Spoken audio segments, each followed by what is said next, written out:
ভোর 4:30 উঠে আমরা চলে এসেছিলাম এমন একটা স্পট যেটা কিন্তু অত সহজে কেউ আসে না। সেই জায়গাটার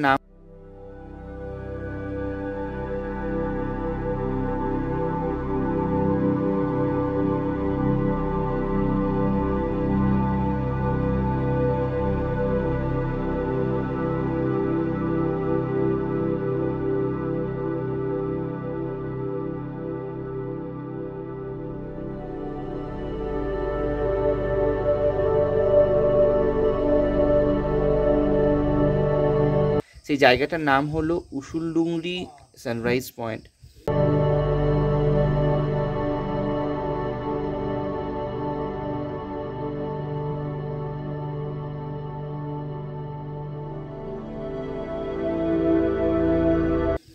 যদিও অত সকালে এসে আমরা যে জায়গায় ছিলাম হিলটপ, ওখান থেকে টোটাল 9 কিলোমিটার এই উসুলডুংরি হিলটপ পয়েন্ট, যেখানে একটা ওয়াচ টাওয়ার আছে আর যেখান থেকে মেনলি সানরাইজ পয়েন্টটা দেখা যায়। And the best sunrise point of Purulia হচ্ছে এই উসুলডুংরি।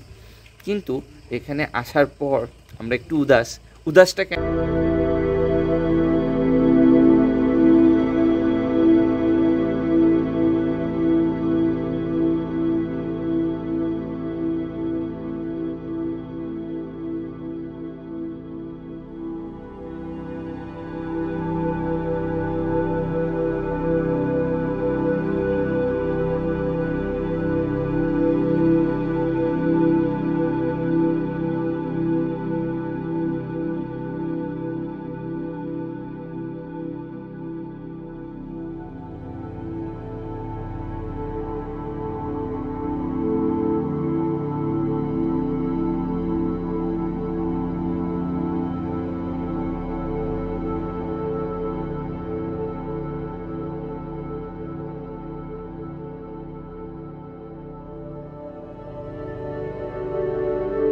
ভোর 4:30 উঠে আমরা চলে এসেছিলাম এমন একটা স্পট যেটা কিন্তু অত সহজে কেউ আসে না।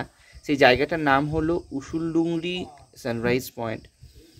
যদিও অত সকালে এসে আমরা যে জায়গায় ছিলাম হিলটপ, ওখান থেকে টোটাল 9 কিলোমিটার এই উসুলডুংরি হিলটপ পয়েন্ট, যেখানে একটা ওয়াচ টাওয়ার আছে আর যেখান থেকে মেনলি সানরাইজ পয়েন্টটা দেখা যায়। And the best sunrise point of Purulia হচ্ছে এই উসুলডুংরি।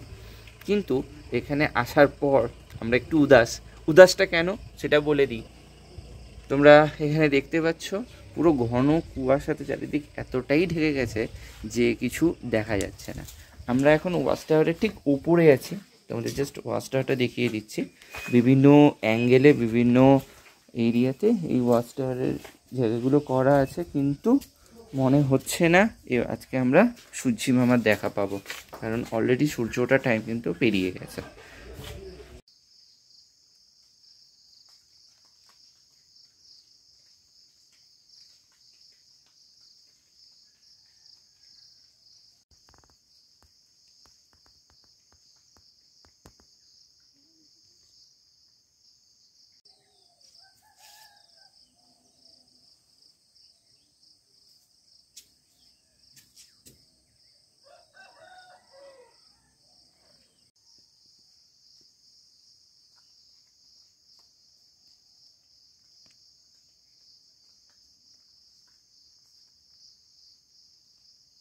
ইচ্ছে তো খুব ছিল সানরাইজ দেখার, কিন্তু হয়তো আজকে এই ইচ্ছের মনে একটা বড় পাথর রেখে আমরা ফিরছি আবার আমাদের হোটেলের দিকে। এনিওয়েজ, সানরাইজ এতটা চেষ্টা করেও সেই ভোর 4টে থেকে উঠেও কিন্তু আজকে আমরা সানরাইজ দেখতে পারলাম না। বাট কয়েকটা এমন ভিউজ বা কয়েকটা এমন ভিডিওস তোমাদের জন্য নিয়ে যাচ্ছি, পরে কিন্তু অবশ্যই দেখো।